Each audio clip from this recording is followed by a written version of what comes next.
Bom investidor, seja muito bem-vindo ao especial InfoMoney sobre impeachment. Hoje o InfoMoney na Bolsa vai ser um pouco especial, né? A gente tem que falar sobre a votação de ontem, qual vai ser a repercussão no mercado e principalmente quais os próximos passos, tanto na economia como na política, e que devem afetar o andamento dos mercados. Eu sou o Thiago Salomão e recebo aqui no estúdio do InfoMoney a economista-chefe da XP Investimentos, Zeina Latif, e o estrategista-chefe da XP, Celson Plácido. Eles vão fazer uma análise tanto para o mercado como para a economia e política sobre os próximos passos do Brasil depois dessa votação domingo histórico, né? A gente teve os 342 foram alcançados, até com larga vantagem, mas isso não foi motivo, pelo menos nesses minutos iniciais de mercado, para otimismo, né? A gente esperava uma reação mais enérgica, positivamente falando, a comparar as análises que a gente recebeu ontem à noite no InfoMoney. A gente está vendo até antes de começar a gravação, o Ibovespa Futuro estava quase estável, o dólar também, o DI estava caindo relativamente forte, mas o mercado em geral tímido. Dá para falar que foi um sobe no boato, cai no fato, Celso? Primeiramente, bom dia. Você tem uma discussão também lá fora, né, a gente está vendo o petróleo caindo 4%. É verdade, também tem isso. Um cenário de todas as bolsas em queda por conta de Doha, atualizações aqui também, relatório Focus, tudo isso, mas também tem um cenário externo. Mas boa parte do impeachment, porque a probabilidade era alta mesmo que ele passasse, já estava sendo precificada, né? Na última pesquisa que nós fizemos com investidores institucionais, a grande maioria acreditava no Bolsa 55 com 60, mas mais próximo a 55. Está próximo a isso hoje. Dólar que seria um pouco mais abaixo, mas a gente também teve, nas últimas 2 semanas, interferência do Banco Central no dólar, né, com os contratos de swaps, um aumento ali, digamos assim, nas compras de dólar por conta do Banco Central que segurou. Mas acho sim também que é um pouco sobe no boato. E agora os próximos passos em relação a isso, né? Como a probabilidade de acontecer já era elevada, então o mercado já tinha antecipado essa alta. Já a DI depende muito mais do doméstico, e aí eu acho que a curva de juros futuros tende a continuar caindo por um dólar menor, uma inflação menor e por aí vai. Então essa não alta, não dá para falar que é queda da Bolsa, mas essa não alta também reflete um pouco do cenário internacional, né? Acho que para quem não acompanhou, ontem teve negociações em Doha e terminaram fracassadas, exatamente, em relação ao petróleo. Zeina, dentre as análises que a gente recebeu aqui, ontem a gente teve o Alexandre Schwartzman aqui, e ele, assim como o Vitor Oliveira, o cientista político que fez o papo comigo, eles mostraram uma visão bem cautelosa com o futuro do país, de maneira bem simples, né? A entrevista foi longa, mas eles resumiram como não dá para ficar otimista, tendo a economia do jeito que está, a ponte para o futuro, que caso o Temer venha a assumir, o Schwartzman até falou, assina embaixo, mas acho muito difícil conseguir colocar em vigor isso tudo. Será que é isso também um pouco que está pesando no mercado hoje? O que o investidor pode estar temendo sobre o futuro do Brasil?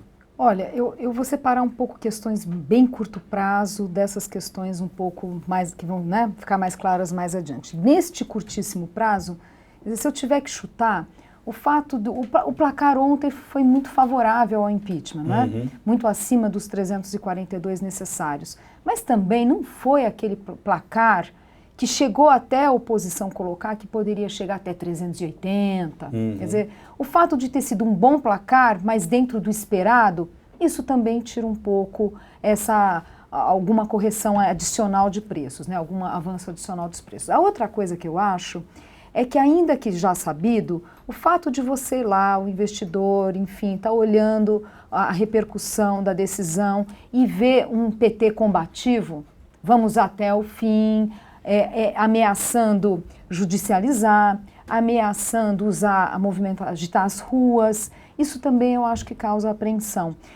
Nos faz sempre lembrar aquela frase que muitos cientistas políticos usaram esse tempo todo, desde o ano passado, que fazer um impeachment da presidente Dilma não é a mesma coisa do que foi do Collor. O Collor, ele era um outsider da política, ele estava muito isolado, e não é o caso da Dilma. A gente tem sim um país que tem uma parcela importante da população que dá apoio ao PT, né? Então, acho que tudo isso ajuda a gerar uma certa cautela. Agora, claro que tem essas questões de médio prazo, porque é uma agenda ambiciosa. Agora eu vou fazer um contraponto um pouco mais positivo. Eu concordo, assim, eu não vejo espaço para otimismos, Isso acho que não é o caso, mas eu vou fazer um contraponto mais positivo, que é o seguinte, e que eu acho que, portanto, tem sim uma trajetória para melhora de preços de ativos no Brasil. Claro que a gente tem que ponderar que cada ativo tem uma história. Sim. Câmbio talvez não seja muito, porque a gente vai ter que combinar com a Yellen, né? Porque toda vez que a Yellen faz um veja bem, né, ela espirra, a gente aqui sofre muito mais, né? Pega pneumonia. Então, o câmbio é uma história à parte. Agora, eu acho o seguinte, primeiro, é uma grande crise, e a grande crise empurra para reformas quando a gente olha o passado do Brasil.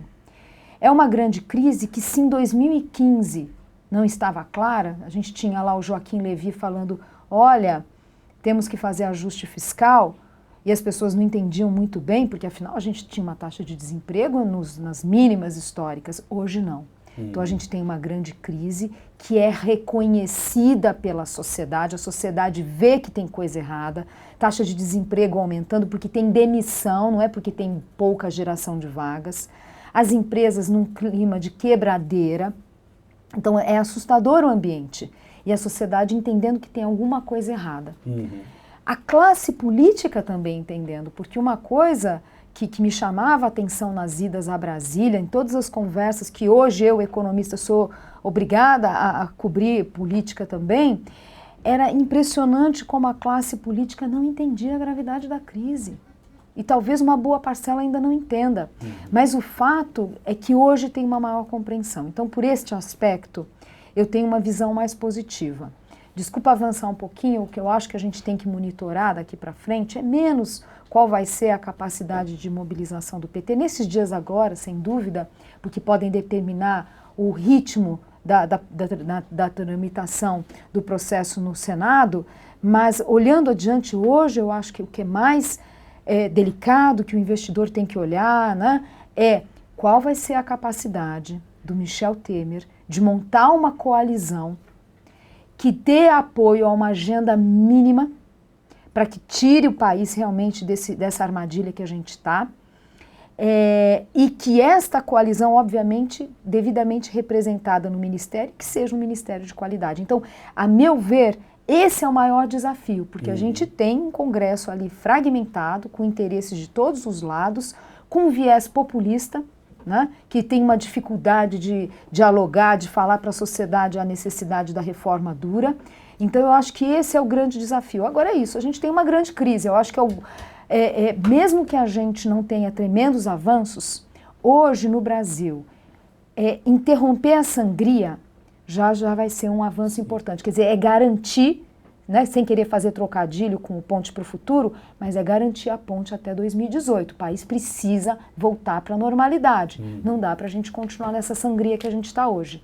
Agora, falando um pouquinho dos próximos passos, na opinião de vocês, será que a oposição vai ter a mesma, não vou dizer facilidade, né, mas ontem foi um resultado bem largo a favor do impeachment. Agora no Senado são menos pessoas, o Renan Calheiros aliado ao governo. Será que o governo pode ter um contra-ataque e até conseguir vencer esse processo? Olha, nós temos um analista que cobre bem os bastidores lá em Brasília, que é o Richard Beck, e tivemos inclusive conversas com ele esses dias todos, agora cedo, enfim. Então, existe uma capacidade, não se pode, assim, acho que uma grande lição é que a gente nunca pode subestimar a capacidade de articulação do PT, do governo. Vamos lembrar que sempre foi um partido muito combativo na oposição e sabe fazer isso muito bem, né? Então, e a gente tem de fato um processo de impeachment que foi uma decisão política, mas que de fato, do ponto de vista jurídico, gera um mal-estar. Então isso dá mesmo essa margem. De novo, tirar a Dilma não é que nem tirar o Collor, a gente está falando de uma outra história aqui. Então, por esse aspecto, eu acho que isso pode inserir ruído, sim, nessa tramitação. Agora, de forma geral, como o apoio popular ao processo de impeachment é muito forte e há uma preocupação enorme de empresários aí de todos os tamanhos, enfim, do país sair dessa armadilha, eu acho que a tendência tanto do Senado quanto do próprio Supremo tendo um senso de urgência, tentar encaminhar isso da melhor forma possível e com agilidade, cumprindo prazos, não desrespeitando as regras, isso jamais, mas acho que existe um senso de urgência muito grande. Sobre o Renan, é sempre importante a gente colocar que o PMDB é um partido com vários caciques e há concorrência entre si, né, entre eles. Então, é natural que o Renan tenha lá a agenda dele, né? É natural. Mas, de novo, eu acho que, no fim do dia, esse senso de urgência, ele tende a prevalecer, principalmente com o tremendo apoio popular que existe para essa decisão, né? Acho que o país clama por normalização. Bom, agora falar um pouquinho de investimento, Celso. A Bolsa deve estar iniciando o pregão daqui a pouco. Eu coletei aqui algumas das opiniões que já falaram, né? O Padovani do Votorantim, por exemplo, falou não dá para apostar contra ativos brasileiros agora. O Ribeiro da Nomura falou agora o guidance para dólar é 3,20 a 3,40, o piso seria R$3 ou abaixo de 3,20. A CM Capital falou que a margem deixa o mercado confiante para aprovação do Senado, a margem da votação de ontem. O Caval já falando de um possível novo governo que teria que ter disciplina fiscal. Olhando para investimentos, como é que você está olhando bolsa, dólar agora, diante desse pós-votação do impeachment? Vale olhar até o passado que aconteceu em 2015, né? Com a entrada do Levy, em meados de 2015, a Bolsa chegou a atingir 58 mil pontos. O dólar saiu de 3,20 em março para 2,90, um pouco abaixo de 2,90 no período de 2, 3 meses, muito pelas expectativas do que ia acontecer, uma melhora, não vai perder o grau de investimento, déficit fiscal, tudo isso. O mercado vive de confiança e expectativa. E a gente não tinha, né, os investidores com expectativa zero com o governo atual, né, e confiança negativa, digamos assim. Então, quando você olha um cenário que você pode ter uma expectativa melhor, e aí vai afetando tudo, olha, uma mudança, você sabe que a economia pode ter uma política monetária correta, não utilizar a Petrobras para subsidiar preço de combustíveis, como foi no passado, 2010 até final de 2014, um governo centrado em realizar as reformas, você pode sim ter taxa de juros futuras menores, e aí um risco país também menor, e com taxa de juros futuras menores, as empresas poderão pagar as suas dívidas, as suas despesas financeiras serão menores, você reduz o risco de inadimplência, porque aí o empresário vai olhar, olha, eu tenho que voltar a investir. O país tem uma expectativa daqui a alguns anos de se recuperar, voltar a crescer, então vou investir. Então é que hoje o índice de confiança do empresário e da população está em baixa, ninguém vai comprar nenhum produto, ninguém vai investir, sem saber quem é que vai acontecer daqui para frente. Pô, lembrar que o presidente dos Estados Unidos, Obama, foi a Cuba, a Argentina aqui do lado visitar o Macri e falou que o líder da América do Sul era o Macri. E não veio aqui. Levou 20 bilhões de dólares de investimentos. Então o quê? A confiança pela mudança do cenário. Então o que a gente precisa é isso. Não dá para ficar ainda vendido em bolsa, não. Mas tem que lembrar, bolsa por fundamentos está cara. O mercado tem que olhar 1, 2 anos para falar, olha, começa a justificar seus múltiplos. E o dólar para baixo é para atrair mais investimentos. Todo mundo falava isso. Se esse governo permanecer, o dólar é 4 ou para cima. Se esse governo sair, na última nossa pesquisa com investidores institucionais, eles falam um dólar, na sua grande maioria, entre 3,30 e 3,50, médio 3,40. Está quase lá. Bolsa que poderia ter um pouco mais de alta. Mas ainda tem que ser extremamente seletivo em bolsa, não é comprar o índice Bovespa. É comprar alguns ativos que se beneficiam de uma taxa de juros futuras menores. Olhando para a renda fixa, que é o que a gente ainda mais prefere, a gente já vem falando da migração de pós-fixados, principalmente inflação, para pré-fixados em juros, em Selic, que tende a ficar mais alto do que a inflação. Bom, então podemos dizer que quem aproveitou esse rally de agora se deu bem, agora quem está de fora não é o melhor momento para entrar, então? Não acho que é o melhor momento para entrar, porque ainda tem muitas incertezas. Quando você olha, você pode entrar via produtos estruturados, via opções. Mas entrar no agora, eu vou comprar bolsa, que cenário? Isso já foi. A bolsa bateu 37 mil pontos, 40 mil pontos, naquele cenário de deterioração do governo. Agora, já está cada vez encaminhado que esse impeachment vai acontecer. A pergunta é, quem que ele vai colocar? Como já citou a Zena, quer dizer, Quem é que vai vir para os ministérios, quais mudanças, está se falando aí de corte de ministérios para 20 ministérios, a redução do Estado, né, tão inchado, com esses custos tão elevados. Então, quer dizer, mas isso fica a expectativa após, o mercado vai operar dia a dia. Eu não acho que é motivo para agora sair comprando bolsa. Tem alguns ativos ainda baratos em bolsa, mas não é comprar o índice Bovespa. E a gente não prefere olhando essa parte de juros, os pré-fixados, juros extremamente elevados, onde você consegue dobrar o seu patrimônio em 4 anos via pré-fixados em Selic. Bom, para finalizar, pelo papo que eu já tive ontem e hoje com vocês, estou percebendo que depois dessa votação parece que surgiram mais dúvidas do que certezas para o mercado, né? Se o PMDB avança, se o Temer vai ficar, como é que vai ser no Senado. Mas para vocês, qual o principal ou os principais drivers que o investidor, que a economia em geral, que a gente tem que monitorar nos próximos dias, semanas? Olha, a gente fica muito ensimesmado olhando as nossas coisas internas, mas a grande verdade é que os verdadeiros turning points, as reversões de preços de ativos, elas são muito comandadas pelo ambiente externo, pelo investidor estrangeiro. Portanto, a gente tem que olhar com muito carinho o cenário internacional, com muito cuidado. A gente tem hoje um quadro que é favorável a preços de ativos, né?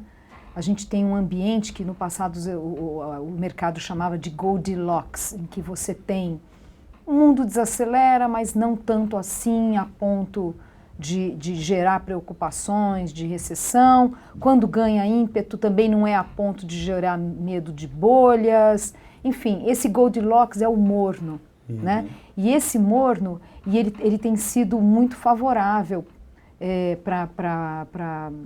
nesses meses recentes agora, para preços de ativos de emergentes, né? Porque a economia americana vai bem, mas não a ponto de loucamente o Fed subir juros.